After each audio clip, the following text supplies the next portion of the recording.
the lights dancing in the city. Say the system's on the ropes, while the same hands that broke it hold your paycheck and your hopes. They'll sell your sweat for silver, call your sacrifice relief, but every drop of truth we bleed writes another line of belief. Freedom isn't free, it's carved in blood and fire and stone. It's the price of stand tall when they tell you to kneel and go home. They can lock up every promise, tax the air we breathe, but they'll never change the hearts of those who still believe. Cause freedom isn't free.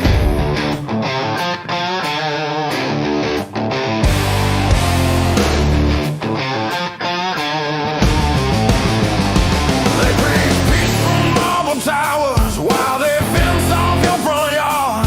They wave a flag made out of rules and call obedience smart. They'll brand your voice as danger, they'll mock your faith as greed, but freedom don't need permission, it just needs men who bleed. Freedom isn't free, it's carved in blood and fire and stone. It's the price of standing tall when they tell you kneel and go home. They can lock up every promise, tax the air we breathe, but they'll never change the hearts of those who still believe. Cause freedom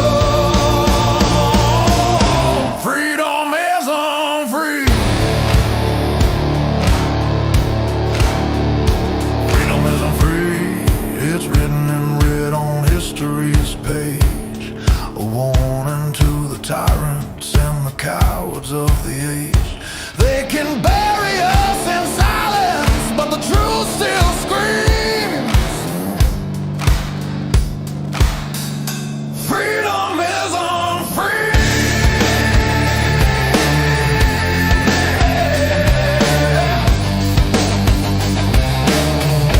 Freedom isn't free.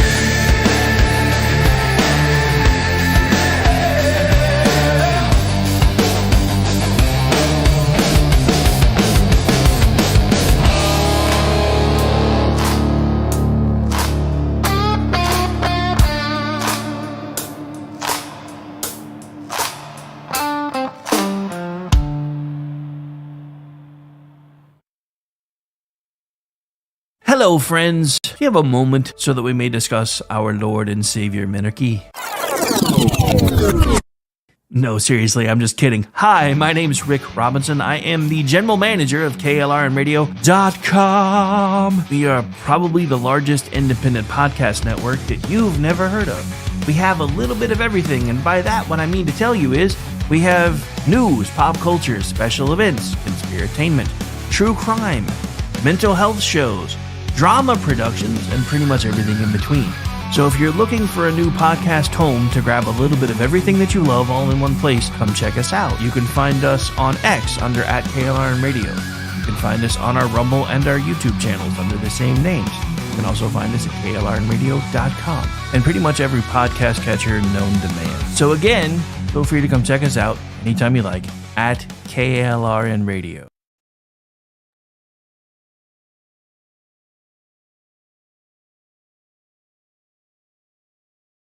Not to be a backseat driver, but can you say for sure you got the best monthly payment possible on your auto loan?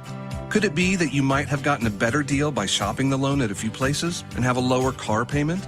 Next time, before you go car shopping, visit Communication Federal Credit Union first. Our auto loan experts will find you a perfect loan and get you the lowest monthly payment we can. Communication Federal, your auto loan experts. Restrictions apply. Federally insured by NCUA. Hi, everyone. This is JJ, the co-founder of Good Pods. If you haven't heard of it yet, Good Pods is like Goodreads or Instagram, but for podcasts. It's new, it's social, it's different, and it's growing really fast. There are more than 2 million podcasts, and we know that it is impossible to figure out what to listen to. On Good Pods, you follow your friends and podcasters to see what they like. That is the #1 way to discover new shows and episodes. You can find Good Pods on the web or download the app. Happy listening.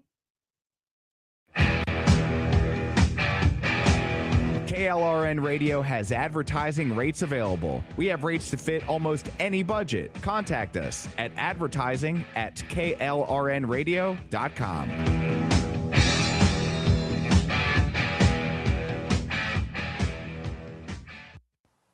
The following program contains coarse language and adult themes. Listener discretion is advised.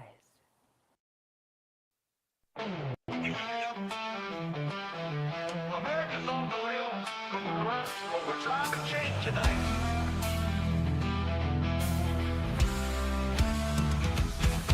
From the halls of power to Main Street lights, we're tracking the shifts, exposing the fights. Truth seekers rising in heartland flame. Ricks calling names and we're joining the game. No filters, no fear.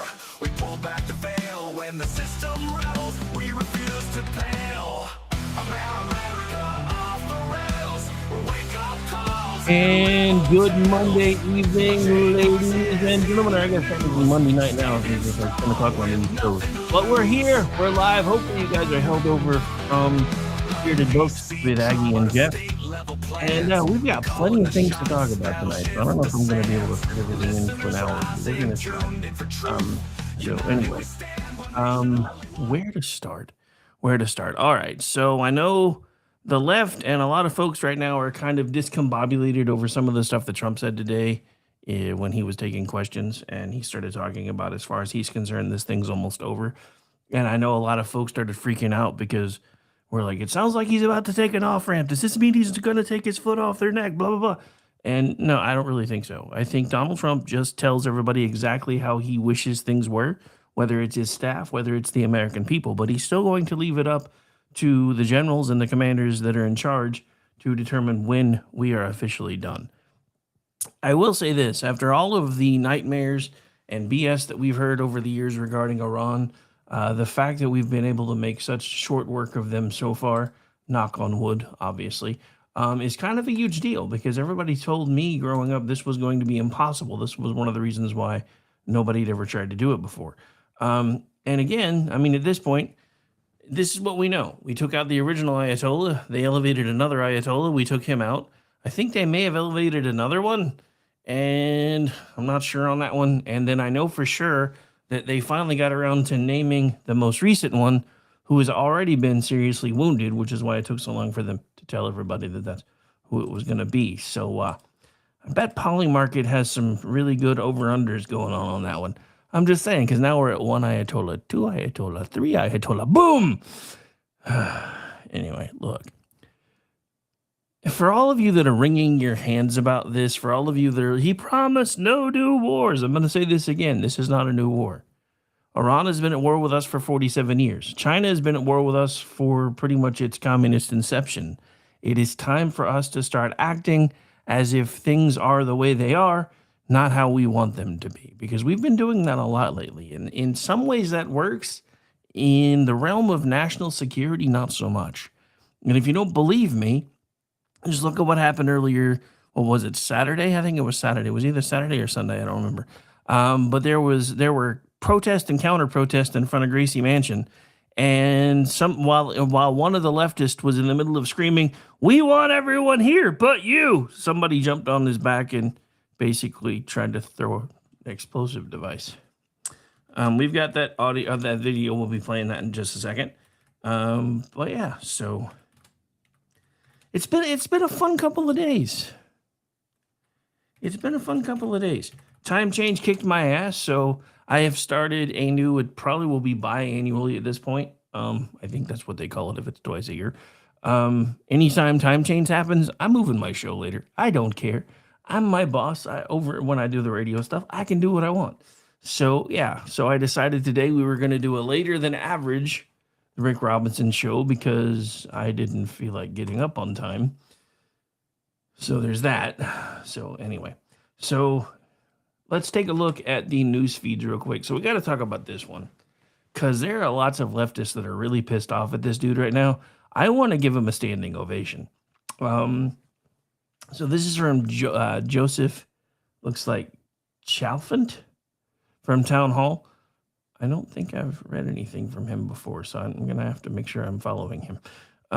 Republican Congress critter Andy Ogles, Tennessee District Number 5, has pushed the buttons of most of the rabid leftists and Democrats after he introduced a bill to codify President Donald Trump's ban on immigration from a number of Muslim-majority countries. One post managed to gain over 20,000 likes and 6 million views, and it was this one. Muslims don't belong in American society. Pluralism is a lie. And of course, this sent everyone over the edge. And he went on to say something that I've been saying now for a while. America and Islam are incompatible because it's the truth.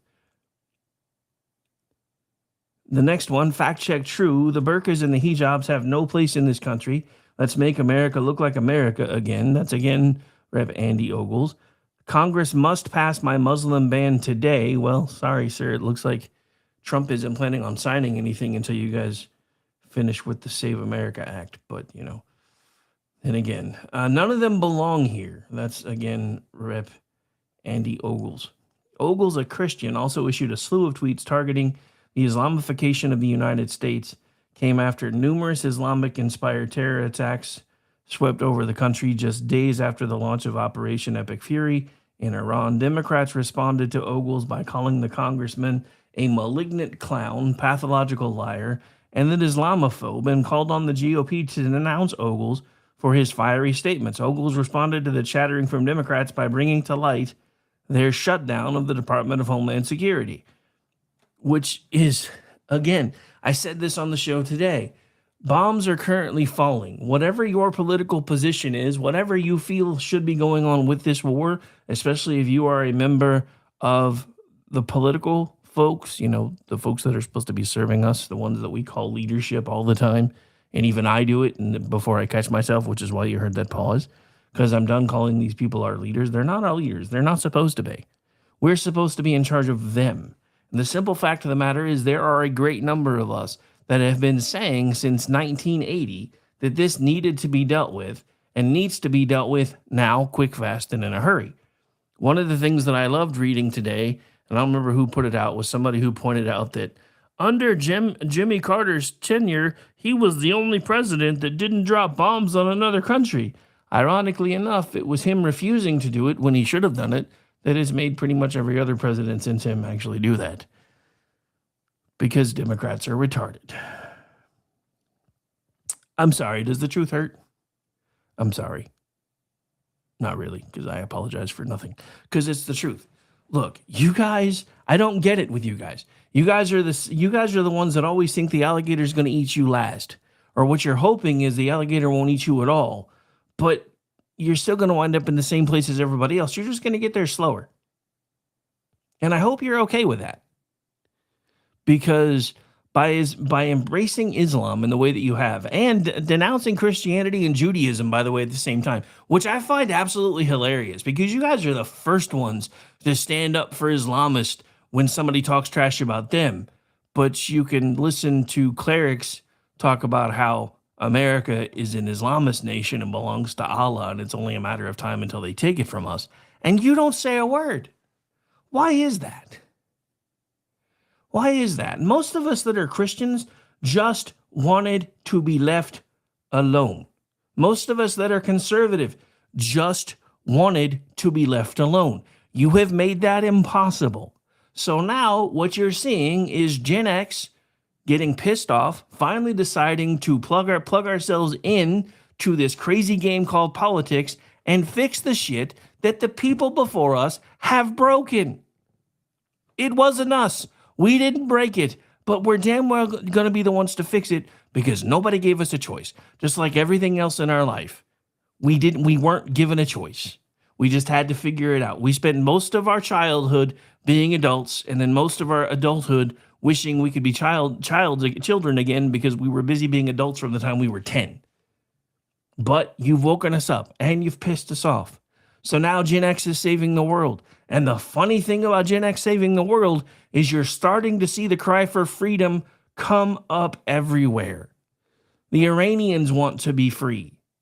One of the things I disagree with that Trump said today is he didn't like the choice of their new leader, but he doesn't seem to understand that they're onto another group of electors since we already sent the other ones to meet Allah. And they're still following the playbook. Look, like it or not, this is probably going to take a form of regime change to get done what we want to get done in Iran. Now, if we're smart enough, we can do it without having to put American boots on the ground, because you've got Iraqi Kurds, Iranian Kurds already saying they want to go in. I know for a fact if we gave them the green light, Israel would go in. So we don't necessarily have to be the ones to even do that. But the truth of it is, ladies and gentlemen, we are watching the potential for the world stage to be changed almost forever, because this is the stuff that we were told could never happen. This is the stuff that we were told was impossible, because not only have we pulled Venezuela back into the fold after we snatched a dude out of a Snuggie, now we've already gone after Iran once and said we're going to stop you from being able to do this nuclear stuff, and then hopefully you'll be willing to come back to the table. And then come to find out, they still had access to nuclear material. My guess is they probably got it from one of their little axis of resistance buddies, which I think is what they call themselves these days. And so we found out about it because they were brazen enough to admit it during the negotiations. They said, we're about a week away from having enough material for a nuclear missile. And when that got reported back to Trump, that's when the things that they had been wargaming kind of started having to happen, whether we wanted them to or not. Now, like I said, there's a lot that we're going to be talking about today, most of which is going to be about Iran and this whole thing in Cuba. But the majority of Democrats apparently want to be normal. And the media seems to be missing out on that. So a majority of Democrat voters may simply desire normalcy. This is based on a study by the Manhattan Institute, which found that while online activists and vocal progressives dominate the party messaging, most Democrats actually prefer more moderate, pragmatic policies, at odds with what is promoted on left-leaning social media, cable news, and donor funding groups. In short, most Democrats favor steering the party toward the center rather than further left. Now, you wouldn't believe it if you spend as much time as I do on social media, because all I ever see are raging, crazy leftists, the same ones that are spouting propaganda and showing images of Israel from October 7th from forever ago, having fire rain down upon it and saying, this is what's happening right now, and the American government's not telling you that. But it's not true, because it's not. None of it's true.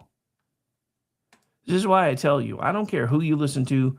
I don't care where you get your information from. You need to do everything you can to make sure that you get your information from more than one place, because usually the truth is somewhere in the middle, and that's just the truth of it. All right. So speaking of troops on the ground in Iran, this is from Pete Hegseth. So let's see what this is about. Let's see. So this is from, looks like, Neoa Berg. So far today, the air itself in Tehran is toxic to breathe and it's raining oil. The UAE has officially bombed the regime in Iran, entering the war. A supreme leader has been chosen, but they're too scared to announce who he is because he'll be assassinated. Dun, dun, dun. To put it simply, the Trump administration's goal is to destroy Iran's military and nuclear capabilities more than bringing about the rise of another regime. Iran's government has been reeling from the constant barrage as many of its leaders have been killed. The nation's assembly of experts named Mojtaba Khamenei as, and I know I can't pronounce that fucking name, I don't care, as the country's supreme leader, signaling that the regime's hardliners remain in place. Meanwhile, Trump is considering deploying special forces troops to seize Iran's near bomb-grade uranium, according to Reuters. Let me check this real quick. Yeah, no, we're not playing that whole thing. So, yeah, I was going to play part of the 60 Minutes interview, but I didn't get a chance to trim it down first, and the whole clip in here is like the whole thing, so we're not doing that. But anyway. All right, so let's see what other trouble we can get into real quick, like, before we take the break. I do have new music tonight for the break, too, so hopefully you guys like it. It's kind of inspired by an idea that's been rattling around in my brain for the last couple days. So this was an interesting story. I saw this the other day. And this may be karma. So the dad who was accused of killing his daughter's alleged rapist wins the Republican sheriff nomination and says we're just getting started. An Arkansas father who's facing second-degree murder charges for allegedly killing his teen daughter's suspected sexual abuser has won the Republican nomination for county sheriff. Blaze News reported this in October of 2024. Aaron Spencer woke up to find his 14-year-old daughter missing from the family's home. Police were notified about the missing girl. Spencer got in his vehicle to try to track down his missing daughter and spotted a white Ford truck on the highway owned by Michael Fosler, the 67-year-old man accused of raping Spencer's daughter. At 67, wouldn't it? That's just not cool. So the Lanoke County Sheriff's Office said in a press release while en route, deputies were notified that the father, Aaron Spencer, had located the juvenile in a vehicle with the suspect. Not saying his name anymore, which is my policy in case you don't know. The affidavit said Spencer used his vehicle to rear end the suspect's Ford F-150 truck at an intersection, which forced it off the road and into a ditch. Citing court records, USA Today reported that Spencer then got out of his car and started firing a gun at the suspect. He fired 16 times, according to court records. 15 hits, 1 miss. It's pretty good. Court documents said Spencer then pistol whipped the suspect in the face after firing the shots. Court records show Spencer then called 911 and said, "This fucker's dead on the side of the road for trying to kidnap my daughter. I had no choice." Police say the suspect was pronounced dead at the crime scene. Spencer was arrested, charged with second-degree murder in connection with the suspect's death, and then released from the Lanoke County Detention Center after posting bail. Court documents said Spencer went to the home of a female acquaintance of the suspect on July 2024, told the woman that the suspect raped his underage daughter, and then demanded the phone number of the suspect and home address. Spencer instructed the woman not to call anyone, including the police, according to court documents. However, the suspect's acquaintance revealed the situation to one of her family members, who was a mandated reporter. According to USA Today, mandated reporters are required to notify law enforcement officials or social services about suspected cases of child abuse.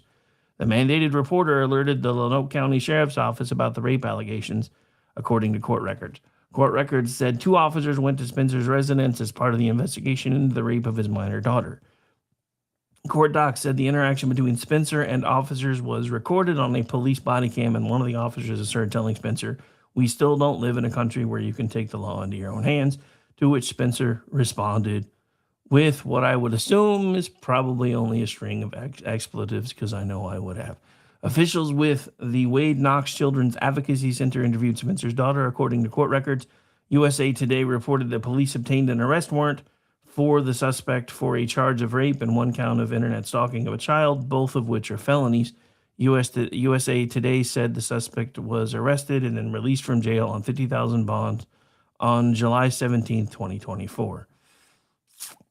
Spencer's sister-in-law in 2025 launched a Give, Send, Go crowdfunding campaign, which has raised over $100,000 in an effort to keep their family afloat amid Aaron's daughter's legal proceedings. Beginning in the spring of 2024, my then 13-year-old niece was targeted by a predator, groomed and assaulted multiple times, the crowdfunding listing said. As Blaze News reported in October of 2024, Spencer launched a political campaign to become the new Lanoke County Sheriff despite awaiting trial in connection with the alleged murder of the suspect. The Arkansas Secretary of State revealed that Spencer won more than 53% of the vote in Tuesday's 3-person GOP primary, easily defeating incumbent Lanoke County Sheriff John Staley and David Bufford. Spencer said of his victory, "Lanoke County sent a clear message last night, and we're just getting started. I'm running to restore accountability and integrity to the sheriff's office, and the people of this county just showed they want the same thing." The father said on his campaign Facebook page, and I quote, "Let's finish the job and build a safer, stronger Lanoke County together." Sheriff Staley congratulated Spencer by saying in a statement, "Tonight the voters made their decision in the Republican primary, and I respect that decision." And it was probably really painful for him to say that, but he said it anyway. All right, so we are going to take a break. Again, as I said a moment ago, I do have a new bit of music, so hang on just a second. Make sure it should have already been uploaded. All right, so this is a new one. This is Cry of Freedom. I told you it would kind of make sense with the theme tonight, but here we go. This is from the KLR Radio House Band. We'll be right back. Stay tuned. They tried to quench the fire, drown it all in chains, tried to break our will and wash away our names. But every spark they buried only fed the flame. Now the cry of freedom's roaring through the rain. Hear the cry of freedom on the winds of change. Every voice united, breaking every chain. We were born to stand and never bow again. Let the fire of liberty forever reign. Forever reign.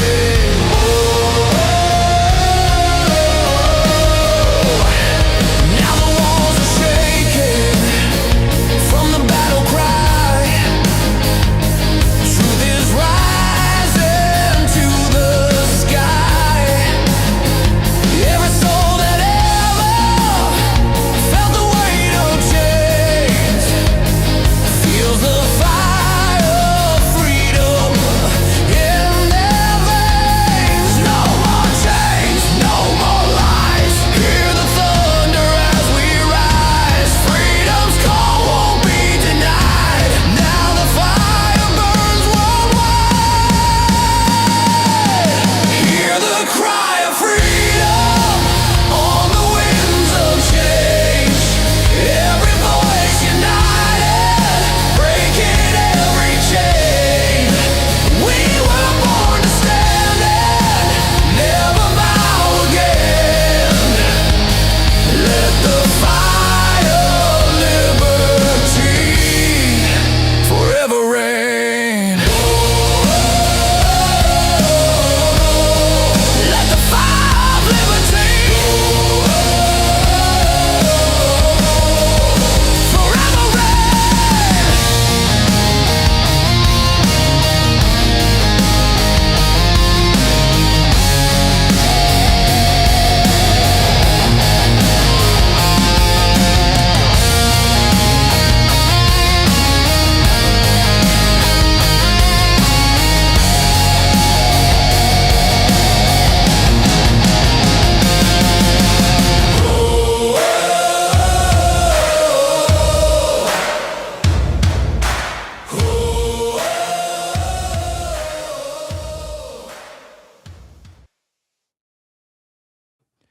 And welcome back into the program, ladies and gentlemen. Again, it is Monday night.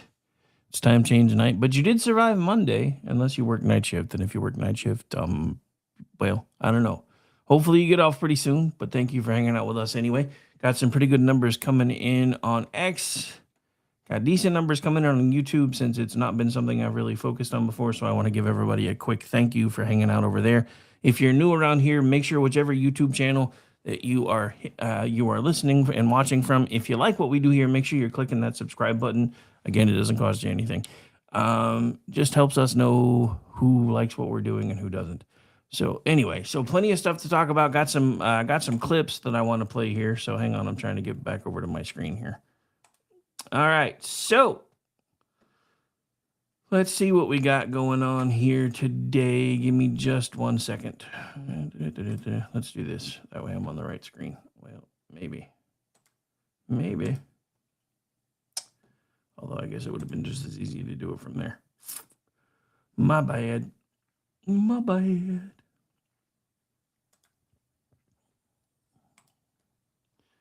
All right, let me make sure that loads, and then I'll get back over here till I'm done playing with it. Giggity. I know, that was terrible.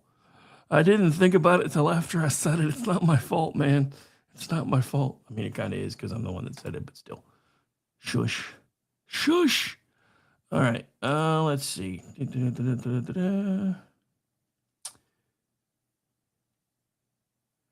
All right, so this is kind of the stuff that I've been talking about because this is the stuff the left doesn't want you to see, and apparently doesn't want you to think is actually happening. Now this is subtitled, and I apologize for that, but we're still going to play it anyway. But I will try to make it as large on the screen as I can here in just a second.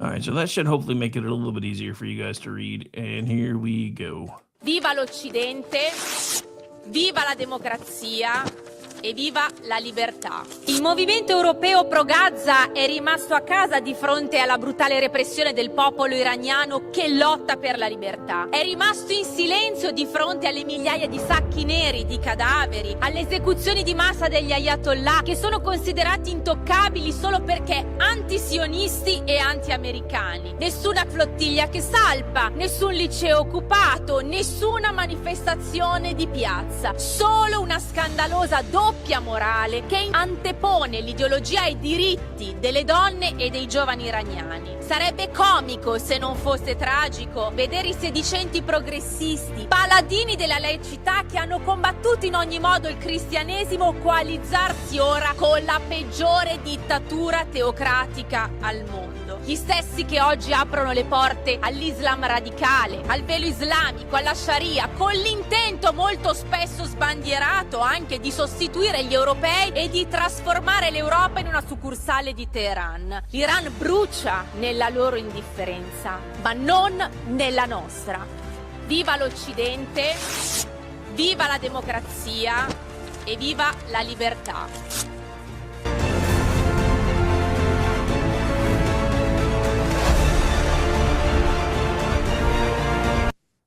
Viva. All right, so for those of you who couldn't read it, I'm going to paraphrase it a little bit because she's basically saying everything that I've been saying. The same people that keep claiming that we are a secular democracy are lining up and putting themselves in bed with people that want them dead, that want to chop their heads off just for the fun of chopping their heads off, all because they're not the right people. I don't know if that used to, I don't know, for some reason that seemed larger before. I know, giggity. Let me see if I can, nope, that didn't fix it either. Oh, that's weird. All right, so let me put this on the screen. Thank you, BZ, for popping into the chat and speaking to me today. So Islam must be destroyed or they will destroy us. There is no middle ground. And you are absolutely right. And this is why I have been watching the left have a total meltdown over a certain Congress critter today who basically told them exactly how the cow ate the cabbage when it comes to this thing we call Islam. And I've enjoyed every minute of it. Another thing that I think everybody needs to get ready for is Trump is revoking Biden's executive privilege. So all of the stuff that we wanted to know about Biden's health and everything else is about to be made public. So yeah, there's about to be so many different reasons for popcorn. Here's another little quick hit, because, you know, and this goes into everything else that I've been talking about. This is from Brandon Morris, and I've seen other folks writing the same article or the same type of article. Gwen Stefani is in a lot of hot water with the left today, but you probably won't get how unless you've seen this. But this is exactly what I'm talking about. Why is this bad, but Islam is good? So let's take a watch, shall we?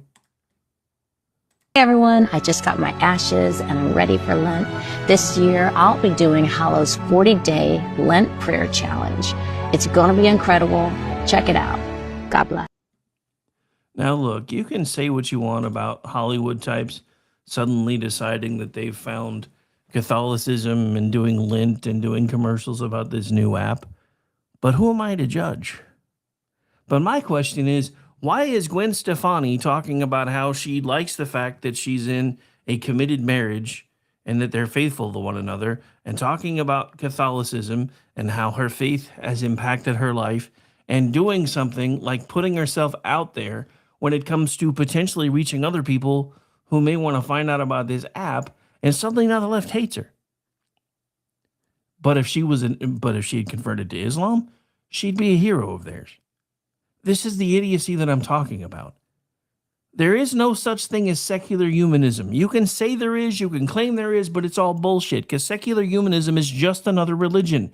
At that point, you have to believe that everything happened by accident with absolutely no explanation as to how it got here for you to think that secular humanism is a thing. And that's impossible.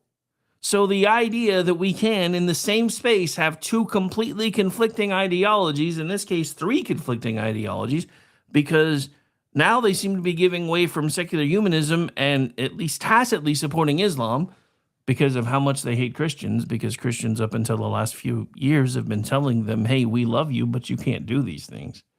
And that's something that's just not okay. You can't hold people to standards. And before anybody says, judge not lest ye be judged, there's more to that. And we always forget that part, because we actually are called to hold believers to a higher standard. So as soon as someone says, hey, I'm a Christian, guess what? That gives you the opportunity and the ability and the requirement to hold them to account. But you don't want to do it, because you don't want to hurt anybody's feelings. If we were worried more about people's eternal souls and less about their feelings, we wouldn't even be having most of the discussions that we're having today. We wouldn't be talking about this demonic shit for transgenderism. I mean, let's just call that what it is. That is demonic. If you don't believe me that there is a demon of some sort running roughshod all over these people, then all you really need to do is look at James Carville, who I played a clip of earlier today, who it was a raging just lunatic for a good 2-3 minutes, spittle and all. It's terrifying. Now, while the left is telling you that we're getting our asses handed to us and that we're not being told the truth about what's happening in Iran and everywhere else, this is what's happening in other parts of the world. Hang on. Let me get this fixed up, because I just realized I messed up. I played a couple of these. This is a newer one. So I just want you to watch this.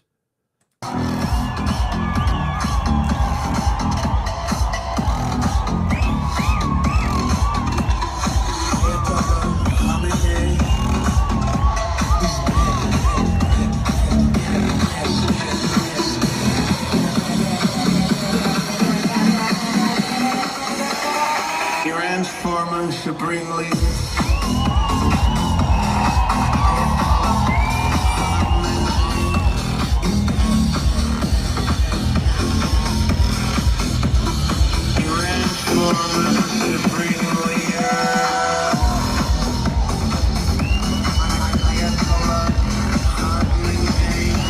Is dead.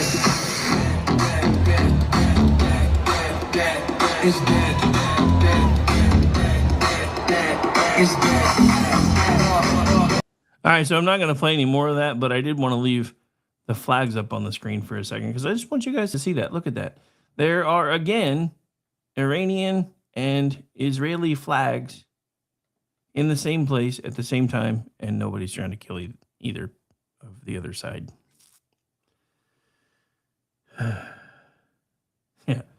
Yeah, unfortunately, the left has a lot of people just constantly living in their feelings, which is why most of us have had to figure out how to make ours less accessible, because otherwise we would fall into the same kind of BS.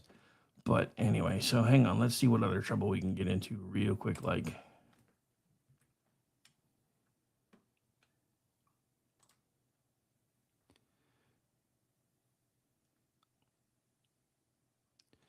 Okay, so this is interesting, because I was going to touch on this earlier today, but I wanted to do more research first, and I think I actually talked about it a little bit. But Senator Chucky Schumer has been screaming and yelling about how, because of oil prices getting out of control as far as he's concerned, that it's time to tap the strategic reserves. But the same guy who says we should be doing that now stopped us from filling the the strategic oil reserves when they were really cheap. So anyway, so the top Senate Democrat wants President Donald Trump to tap the national oil stockpile as fuel prices skyrocket. 40 cents is not a skyrocket. You guys have got, and this is from Red State. This is part of what's pissing me off. Now, I think this may be a quote from another article, I think. But I don't like that word choice. This isn't a skyrocket. It's just not. Anyway, sorry. Senate Minority Leader Chuck Schumer, Democrat, New York, called on Trump to unleash reserve barrels of oil from America's Strategic Petroleum Reserve as oil prices spike amid the ongoing conflict in the Middle East. Schumer argued in a statement that the reserve exists for moments exactly like this, except that's not true. So, exactly like this, Senator? Because, during a conflict that's well on its way to being won, Iran has lost pretty much all of their aircraft. Their Navy is currently being captained by Davy Jones. Its former Supreme Leader 1 and 2, who is now pancaked, and the new Supreme Leader is walking around with a laser designator dot on his forehead. The Israeli Air Force, along with the United States Air Force and naval aviators, have been solving this problem with the suitable application of high explosives, and Iran can't hold out too much longer. The only way that regime stays in power is if we let it stay in power. But here's the rub. When wars and global crises disrupt energy markets, the United States has the ability to act, but President Trump and his administration are refusing to do so, according to Senator Schumer. Trump should release oil from the SPR now to stabilize markets, bring prices down, and stop the price shock that American families are already feeling thanks to this reckless war. During his first term, Trump wanted to use about $3 billion from a colossal COVID-19 stimulus package making its way through Congress to fill the reserve, but the move was promptly rejected by Schumer and congressional Democrats who panned it as a bailout for the oil industry. The price per barrel at the time was roughly $29 per barrel, according to WTI crude oil. Now oil has eclipsed $110 per barrel over the weekend for the first time since 2022. The bright side is the bottom fell out of it today, and it was closing at around 89 earlier today. So while releasing oil from the SPR has never had a big effect on gas prices at the pump, it's also worth noting that Senator Schumer, and indeed Democrats in general, have opposed domestic development of petroleum at every opportunity. And as noted, Democrats refused to approve filling the SPR up when we could have done so with the price being less than a third of what it is now. Because there's never been a position that a Democrat's not a hypocrite on. I'm just saying. Now that holds true for some Republicans as well, but it's really true for Democrats 9 times out of 10.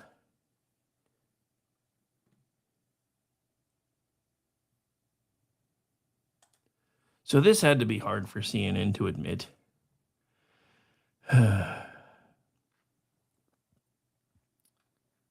So according to CNN, veterans, the ones that have actually served, overwhelmingly support Operation Epic Fury, which probably made CNN want to cry.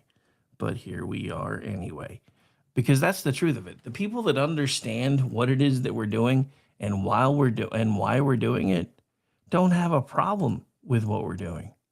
They're going to have a problem with it if we don't finish, which is why some of what Trump said to me today or on screen today gave me pause until somebody reminded me that he's basically just telling everybody what he hopes happens, not what is actually going to happen.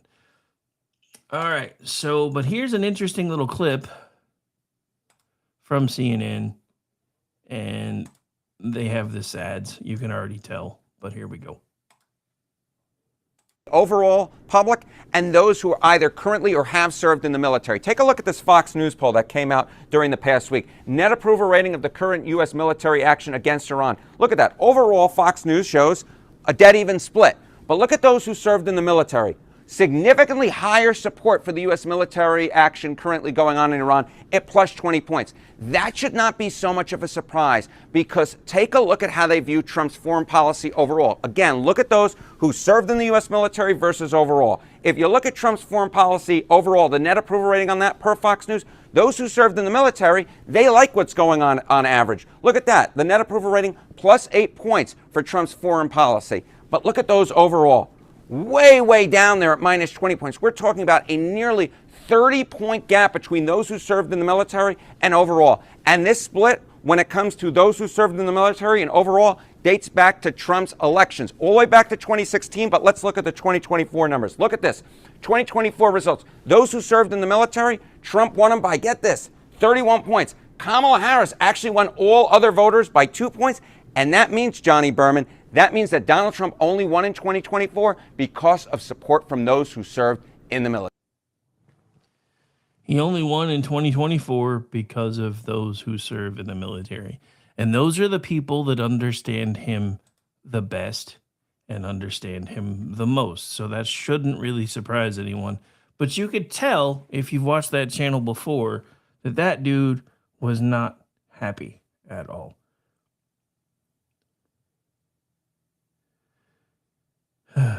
Anyway, and we have a YouTube troll who I'm just going to ignore because we're almost done with the show anyway, so whatever.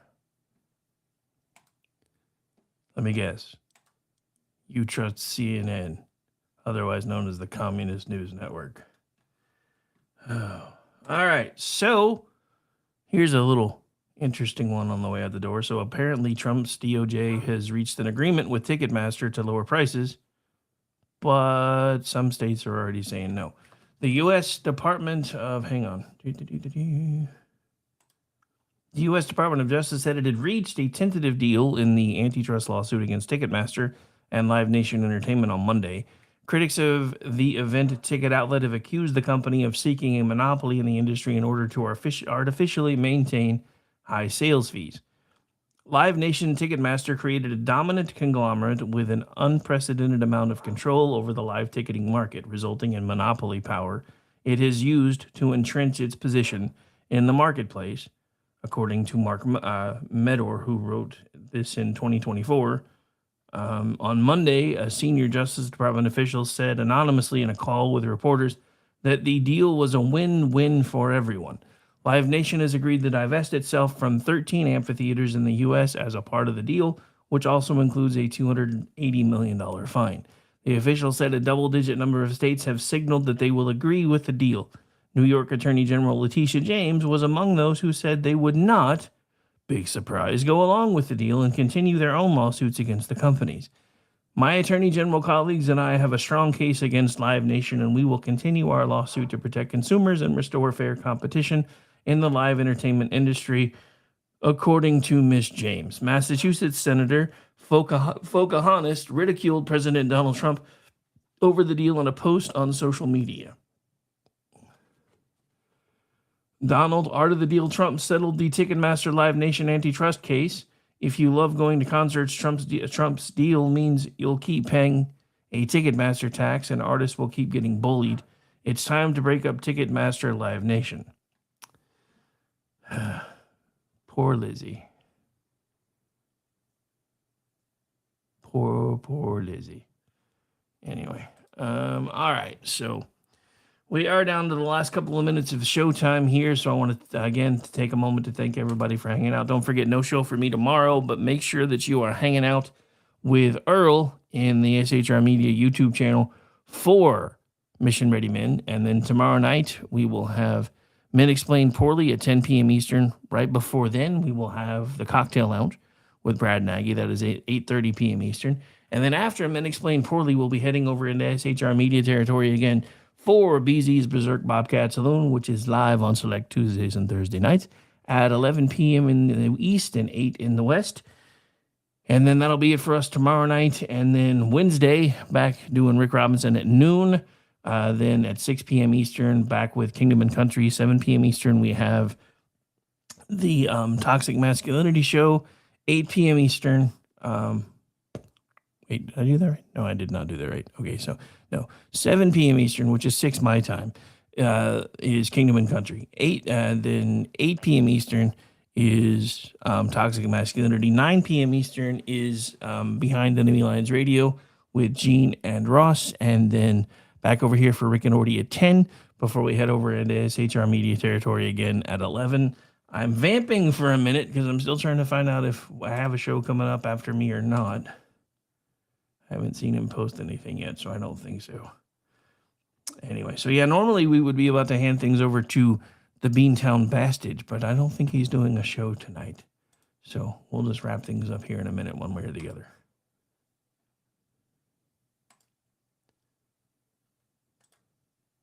So it looks like President Trump is going ahead with his plan to try to reopen the Strait of Hormuz, but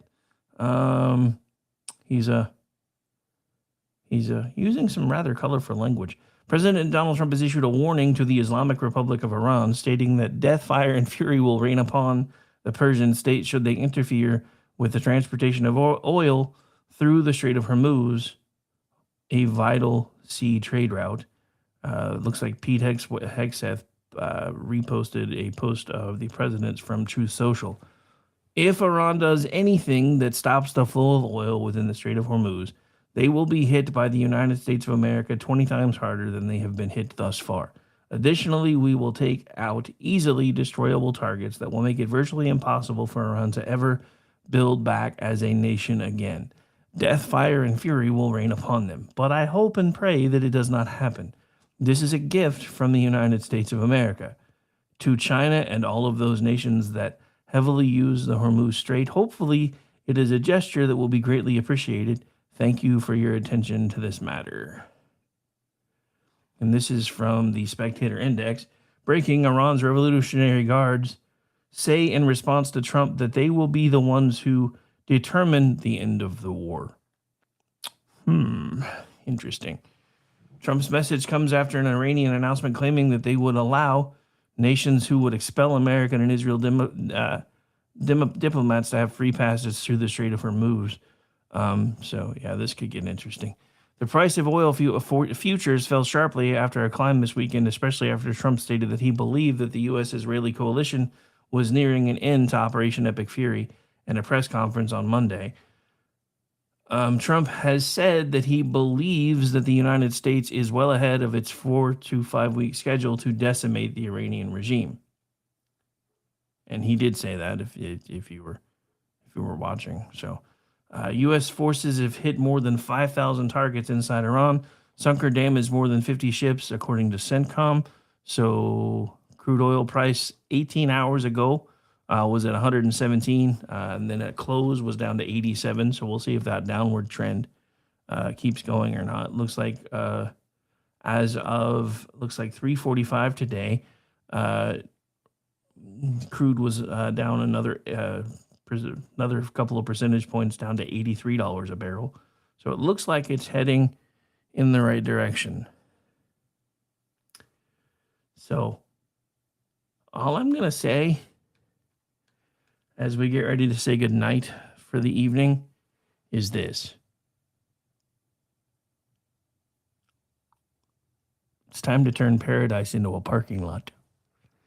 That's all I'm going to say.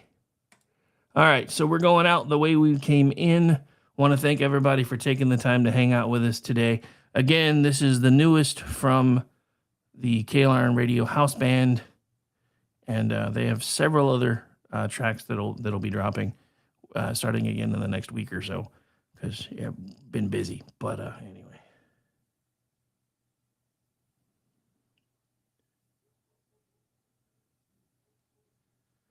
All right, here we go. Want to thank everybody for hanging out, and this is the end of the show for the night. But in case you weren't here for it, here's again the newest from the KLR Radio House Band. We'll see everybody tomorrow night. Bye. They tried to quench the fire, drown it all in chains, tried to break our will and wash away our names. But every spark they buried only fed the flame. Now the cry of freedom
Say goodnight, Gracie.